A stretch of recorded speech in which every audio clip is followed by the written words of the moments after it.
नमस्कार, बंसल न्यूज देख रहे हैं आप। मैं हूं आपके साथ विजय कुमार पंड्या और सीधे प्राइम टाइम में बात यूपी चुनाव की 7वें और आखिरी चरण के लिए मतदान आज संपन्न हो गया है। 7वें चरण में करीब 56% वोटिंग हुई है। जो आंकड़ा सामने निकल कर आया है वो 56% का है। 2017 में 54 सीटों पर करीब 60% मतदान हुआ था, तो 2017 के मुकाबले इस बार करीब 4% कम वोटिंग हुई है। आखिरी चरण में 7 मंत्रियों की यहां साख दांव पर है। 54 सीटों के लिए अगर हम चुनावी मैदान में प्रत्याशियों की बात करें तो इन 54 सीटों पर 613 प्रत्याशी मैदान में थे। तो बड़ी खबर आपको बता रहे हैं, 7वें और आखिरी चरण के लिए मतदान संपन्न हुआ है यूपी में। हालांकि एग्जिट पोल भी आ चुके हैं, कुछ एग्जिट पोल अलग अलग अनुमान दिखा रहे हैं, लेकिन इसी बीच खबर यह कि आज 7वें चरण यानी कि आखिरी चरण का मतदान था। आज इस इलाके की जनता ने अपना मत का प्रयोग किया है। 2017 के मुकाबले इस बार के करीब 4% वोटिंग ज्यादा हुई है। माफ कीजिएगा, 4% वोटिंग जो है वो कम हुई है। चलिए आगे बढ़ते हैं। उत्तर प्रदेश में 7वें चरण की वोटिंग खत्म होने के बाद ही शाम 6:30 बजे से यूपी समेत 5 राज्यों के एग्जिट पोल आने शुरू हो गए हैं। अब तक 7 एग्जिट पोल सामने आए। पंजाब और उत्तराखंड में सत्ता बदल सकती है। पंजाब में आप और उत्तराखंड में कांग्रेस की सरकार बनने का अनुमान है। अब जरा यूपी की बात कीजिए। जन की बात के पोल के मुताबिक उत्तर प्रदेश में बीजेपी की बढ़त। बीजेपी को 222 से 260 सीटें मिलने का अनुमान। सपा को 135 से 165 सीटें मिलने का अनुमान है। बसपा को 4 से 9 सीटें मिलने का अनुमान है। कांग्रेस को 1 से 3 सीटें मिलने का यह अनुमान लग रहा है। उत्तर प्रदेश में कुल 403 सीटों पर चुनाव यहां संपन्न हुआ है।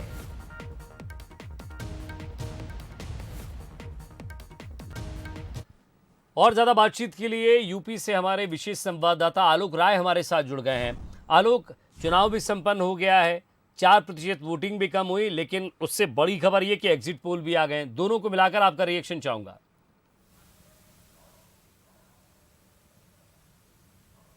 देखिए, बिल्कुल जो है अंतिम चरण का जो है मतदान समाप्त हो चुका है। हालांकि 5 बजे तक का जो मतदान प्रतिशत था उसका आंकड़ा करीब 56.18% के आसपास था, लेकिन अभी 6 बजे के बाद का आंकड़ा नहीं आया है। यानी टोटल आंकड़ा देर सवेर जो है चुनाव आयोग जारी करेगा, तो उम्मीद जताई जा सकती है कि 2017 के आसपास ये प्रतिशत पहुंचे। हालांकि अभी तक जो प्रतिशत रहा, जो रुझान रहे वो कम ही रहे हैं। हर चरण में जो है लगातार कोशिश के बाद भी मतदान प्रतिशत कम रहा। और अगर बात की जाए एग्जिट पोल की, तो जिस पर सबकी निगाहें लगी हुई थी, क्योंकि उत्तर प्रदेश एक महत्वपूर्ण राज्य है और जाहिर सी बात है दिल्ली का रास्ता उत्तर प्रदेश से होकर जाता है, इसलिए तमाम राजनीतिक दल लगातार इस इंतजार में थे कि कब एग्जिट पोल शुरू हो और उसके बाद जो है उसको देखा जाए, क्योंकि लोगों को इंतजार था और सभी ये जानना चाहते कि आखिर उत्तर प्रदेश की सत्ता किसके हाथ आएगी। क्या भाजपा रिटर्न करेगी, बीजेपी रिटर्न्स होगी, या फिर समाजवादी पार्टी को जो है जनता इस बार सत्ता देगी, सरकार बनाने का मौका देगी। तो कुल मिलाकर सभी जो एग्जिट पोल हैं, सभी सर्वे अलग अलग हैं। किसी में बढ़त है, किसी में बीजेपी को बढ़त है, किसी में सपा को बढ़त है।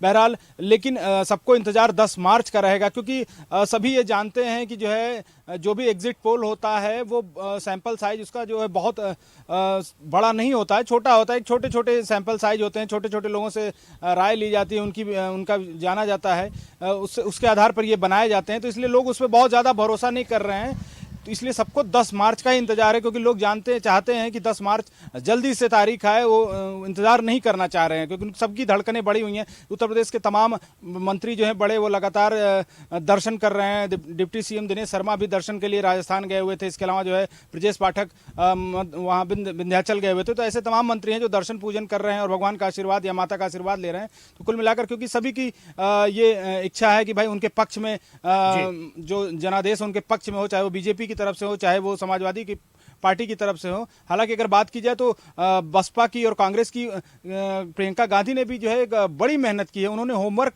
किया है और कहा जाए कि ये 2024 के लिए प्रियंका गांधी ने कांग्रेस को तैयार करने का काम किया है, क्योंकि जिस तरह से 40% महिलाओं को उन्होंने टिकट दिया वो एक बहुत बड़ी बात है। इसके अलावा तमाम उन्होंने जो घोषणाएं की, लड़की हूँ लड़ सकती हूँ, बड़ा उनका चर्चित एक स्लोगन रहा है। इसके अलावा बीएसपी ने भी अपना जो वोट बैंक है उसको पकड़ बनाने के लिए बहन जी यानी मायावती ने काफ़ी मेहनत की, बनारस गई। इसके अलावा तमाम अन्य क्षेत्रों में उन्होंने प्रचार किया। तो कुल मिलाकर एक दिलचस्प चुनाव रहा, क्योंकि ये निर्णायक चरण थे, दो जो छठा चरण था और सातवां जो आज अंतिम चरण थे पूर्वांचल के, तो बहुत ही महत्वपूर्ण चरण थे। इसीलिए प्रचार भी बहुत दमखम के साथ सभी पार्टियों ने किया और जाहिर सी बात है एग्जिट पोल में जो दिख रहा है उससे कहीं ना कहीं किसी पार्टी की धड़कन बढ़ रही होगी तो किसी को सुखद अनुभूति हो रही होगी। बहरहाल सबको इंतजार 10 मार्च का ही रहेगा, जिस दिन मतगणना होगी और रिजल्ट आने शुरू होंगे। जी, एक सवाल लगातार मन में उठ रहा था आलोक की बसपा ने उस मजबूती से इस बार चुनाव नहीं लड़ा। हालांकि अगर बीजेपी को किसी ने टक्कर दी तो वो कांग्रेस नहीं दिखी, वो सीधे समाजवादी पार्टी से उसकी टक्कर थी। एक्शन रिएक्शन बयानबाजी जो हम देखें वो भी सीधे कांग्रेस से नहीं सपा से थे। बसपा इस बार इतनी पीछे क्यों नजर आई? क्या वाकई मायावती का स्वास्थ्य खराब है, या फिर पार्टी में अंदरूनी राजनीति चल रही है, या फिर होल्ड सिर्फ एक ही व्यक्ति के हाथ में है, बाकी को जो है वो शक्तियों का डिस्ट्रीब्यूशन नहीं है? क्या कारण रहा?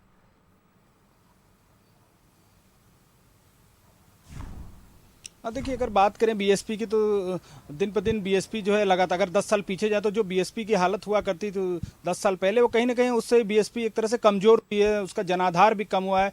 उसके पीछे एक प्रमुख कारण रहा कि तमाम आरोप बसपा को लेकर लगते रहे। खासकर अगर टिकटों की बात करें तो तमाम आरोप इस तरह के सामने आते रहे कि टिकटों के लिए वहाँ पैसा देना पड़ता है। साथ ही साथ तमाम बड़े नेता बीएसपी के पार्टी छोड़कर चले गए, कहीं ना कहीं जिनका बड़ा जनाधार था, जो बसपा के लिए एक मजबूत पिलर हुआ करते थे, वो पार्टी छोड़कर जाना कहीं ना कहीं बसपा के लिए एक बड़ा रिस्क रहा। बसपा उससे निश्चित रूप से बहुत कमजोर हुई। दूसरी बात, कहीं ना कहीं वन मैन शो बीएसपी में है, जो सर्वे शर्मा है वो मायावती ही हैं, तो इससे भी बसपा में कहीं ना कहीं एक बहुत बड़ी दिक्कत रही, क्योंकि सेकंड लाइन लीडरशिप जो है बीएसपी में वो खड़ी नहीं हो पाई।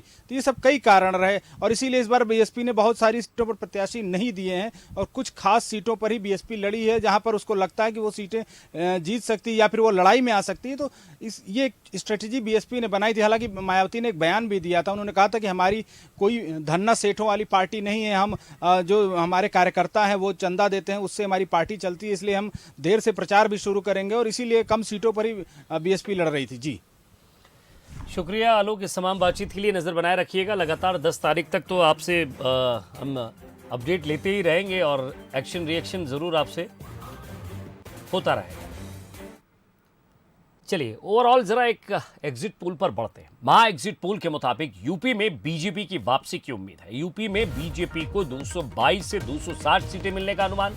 महा एग्जिट पोल के मुताबिक उत्तराखंड में कांग्रेस को बढ़त, कांग्रेस को लगभग यहां 32 से 38 सीटें मिलती हुई दिख रही हैं। पंजाब की अगर बात की जाए तो आपको बढ़त मिल रही है, आपको 76 से 90 सीटें मिलने का अनुमान है।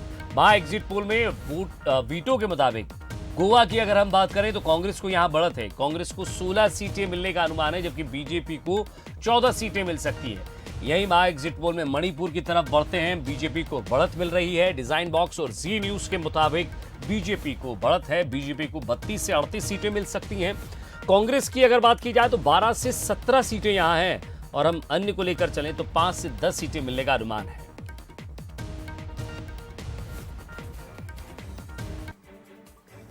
उत्तर प्रदेश बीजेपी 222 से 260, कांग्रेस 1 से 3, सपा 135 से 165, बसपा 4 से 9। एग्जिट पोल सी वोटर उत्तराखंड 26 से 32 सीटें, कांग्रेस को बढ़त 32 से 38 सीटें, आप में 2 सीटें, अन्य को 3 से 7 सीटें। एग्जिट पोल के मुताबिक आज तक का पंजाब में देखिए तो 1 से 4 बीजेपी, कांग्रेस 19 से 31 और आपको देखिए 76 से 90 तक। जी न्यूज में बीजेपी को 14, कांग्रेस 16, आप 4, 6 अन्य को सीटें मिलती हुई दिख रही हैं। जी न्यूज के मणिपुर में 32 से 38 सीटें बीजेपी को, कांग्रेस को 12 से 17, अन्य को 5 से 10 सीटें। उत्तर प्रदेश में कुल सीटें 403, वही हम आपको बता रहे 222 से 260, 1 से 3 कांग्रेस।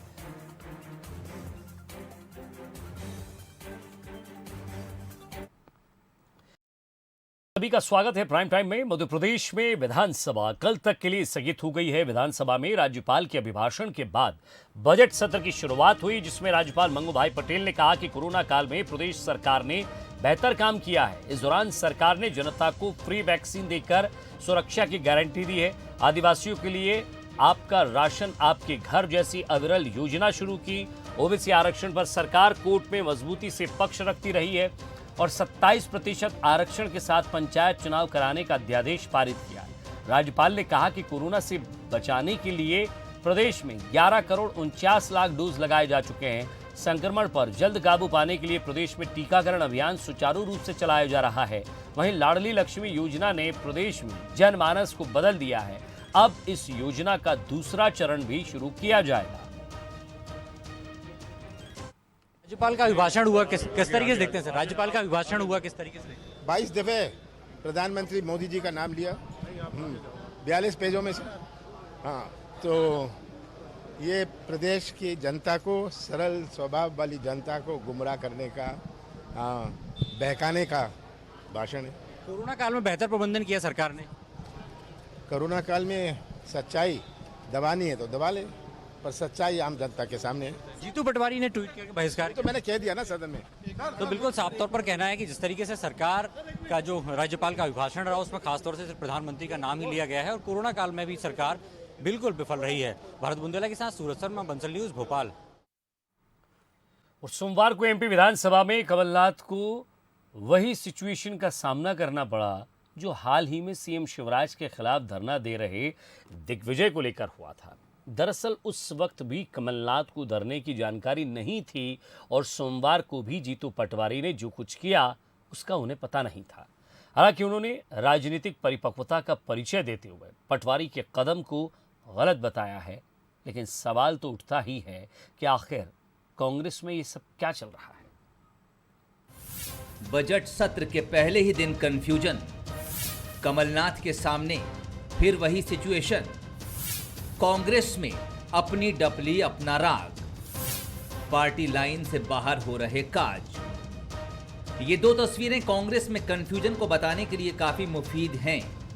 जब दिग्विजय सिंह शिवराज से समय नहीं मिलने पर धरना दे रहे थे तब ये जानकारी कमलनाथ को नहीं थी, और आज जब जीतू पटवारी ने बजट सत्र के पहले दिन राज्यपाल के अभिभाषण का विरोध किया तो ये भी कमलनाथ ने तय नहीं किया था। मतलब दो ऐसी घटनाएं घट चुकी हैं जिससे ये सवाल उठता है कि क्या कांग्रेस में अपनी डपली अपना राग है। आइए अब आपको सुनवाते हैं जीतू पटवारी ने ऐसा क्या कहा जिससे कमलनाथ को भी सदन में कहना पड़ा कि ये पार्टी की लाइन नहीं है। देशवासियों, आज राज्यपाल जी का अभिभाषण है, बजट सत्र की शुरुआत है। मैं राज्यपाल जी का अभिभाषण का विरोध करता हूं और इसके बहिष्कार की घोषणा करता हूं। मैं तय कहना चाहता हूं कि ये हमारी पार्टी का फैसला है, और इसी ट्वीट तो मुझे अभी घंटे भर पहले इसकी जानकारी मिली, पर ऐसे ट्वीट से मैं भी सहमत हूं जिससे सदन की गरिमा प्रभावित हुई। ये हमारी पार्टी का फैसला नहीं था, ना अब था ना आगे दिखेगा। दरअसल जीतू पटवारी के ट्वीट पर संसदीय कार्य मंत्री नरोत्तम मिश्रा ने सदन में आपत्ति दर्ज कराई। उन्होंने पूछा कि आखिर पटवारी को अभिभाषण कैसे मिला, नेता प्रतिपक्ष को जवाब देना चाहिए। उसके बाद कमलनाथ ने उनकी आपत्ति का समर्थन किया। ये सब होने के बाद मुख्यमंत्री शिवराज सिंह चौहान की भी प्रतिक्रिया सामने आई। और धन्यवाद देता हूं नेता प्रतिपक्ष कमलनाथ जी को। उन्होंने दलगत राजनीति से ऊपर उठकर ये कहा कि ये गलत परंपरा है, और जिसने ये किया है आसंदी के सामने सवाल उठाए। हमारे संसदीय कार्य मंत्री जी ने, नरोत्तम जी ने मामला उठाया है, उन्होंने गंभीरता से लिया है और ऐसे कदाचरण पर आसंदी फैसला करेगी कदम उठाने का। अगर जीतू पटवारी का ये पब्लिसिटी स्टंट था भी तो इसकी भी जानकारी उन्हें कांग्रेस अध्यक्ष कमलनाथ को देनी थी। उन्होंने भी ठीक वैसा ही किया जैसा दिग्विजय सिंह कुछ दिन पहले करते दिखे थे। आप तो मिले उस दिन से टाइम मिला बराबर, हम लोग साथ के पास आते हैं। नहीं, आपको बताने की जरूरत इसलिए नहीं थी। ये बात मुझे नहीं बताई, 4 दिन पहले हम तो मिले थे, तो उसके बाद मैं चिंता चला गया। अब मुख्यमंत्री से बढ़ती जा रही है, आपके थ्रू समय मांगे, रोज बढ़ती जा रही है। सवाल यही है कि कांग्रेस में आखिर चल क्या रहा है। क्या जीतू पटवारी का कदम कांग्रेस के अंदर मची खींचतान की ओर भी इशारा है? अगर यही हाल रहा तो 2023 में कमलनाथ चुनावी जंग कैसे जीतेंगे? Bureau report, Bansal news. और इधर छत्तीसगढ़ में आज से विधानसभा का बजट सत्र शुरू हुआ है। सत्र के आगाज के साथ ये तय हो गया है कि सत्र हंगामेदार होगा। हालांकि ये बजट सत्र है इसलिए सरकार के लिए महत्वपूर्ण है, लेकिन विपक्ष के तेवर कुछ और ही इशारा कर रहे हैं। छत्तीसगढ़ विधानसभा का बजट सत्र आज से शुरू हो गया। 13 बैठकों वाले इस सत्र में जहां सरकार को अपना बजट पास कराना है, वहीं लंबी तैयारी से मैदान में उतरी भाजपा इस सत्र में सरकार को घेरने का कोई मौका छोड़ना नहीं चाहती और इसीलिए आज राज्यपाल के अभिभाषण के दौरान ही विपक्ष ने तेवर दिखा दिए। हालांकि सरकार की कोशिश राज्यपाल के अभिभाषण के दौरान सरकार के डेवलपमेंट विजन को पेश करने की थी, जिसमें ग्रामीण विकास, महिला बाल विकास, कृषि आधारित उद्योग स्थापना, शहरी विकास जैसे मुद्दे शामिल रहे।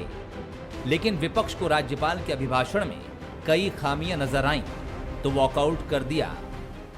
देखिए, सच्चाई को बुलवाना चाहिए। जो काम नहीं हुए हैं, जो काम नहीं कर सकते, उसको बुलवाने की कोई आवश्यकता नहीं है, इसलिए स्वाभाविक रूप से टोका टाकी होता है। सत्र के दौरान 1682 सवाल और 114 ध्यान आकर्षण सूचनाओं के साथ 10 काम रोको प्रस्ताव लगाए गए हैं। इसलिए सरकार विपक्ष की तैयारियों को लेकर सजग है। विपक्षी आरोपों पर सत्ता पक्ष ने बीजेपी को पलायनवादी पार्टी भी करार दिया। आने वाले समय में हमारी सरकार क्या कुछ करने जा रही है, पिछले हमारी सरकार के द्वारा किन किन योजनाओं का क्रियान्वयन किया गया और यहाँ के आर्थिक विकास में, यहाँ के लोगों के विकास में, यहाँ के सामाजिक विकास में किन योजनाओं का महत्वपूर्ण योगदान है, उसका उल्लेख राज्यपाल महोदय के अभिभाषण में था। लेकिन दुर्भाग्य है, प्रतिपक्ष अभिभाषण शुरू होने के पहले ही राजनीति करना शुरू कर दिया था। मैं ऐसा समझता हूँ कि प्रतिपक्ष को भी महामहिम का सम्मान करना चाहिए। भारतीय जनता पार्टी के लोग राज्यपाल का सम्मान करना छोड़ के अपने ही राज्यपाल को घेरने का कोशिश किया, ये बहुत दुर्भाग्य है, इसका निंदा करता हूं। सत्र के पहले ही दिन मुख्यमंत्री ने राज्यपाल के अभिभाषण के बाद 492 करोड़ का अनुपूरक बजट पेश किया, जिस पर कल चर्चा की जाएगी। लेकिन पक्ष विपक्ष जिस तेवर के साथ पहले दिन दिखाई दिए, उससे साफ है कि सत्र में हंगामा कम नहीं होगा। मोहन तिवारी, बंसल न्यूज, रायपुर। और इसी के साथ प्राइम टाइम में फिलहाल इतना ही। नमस्कार।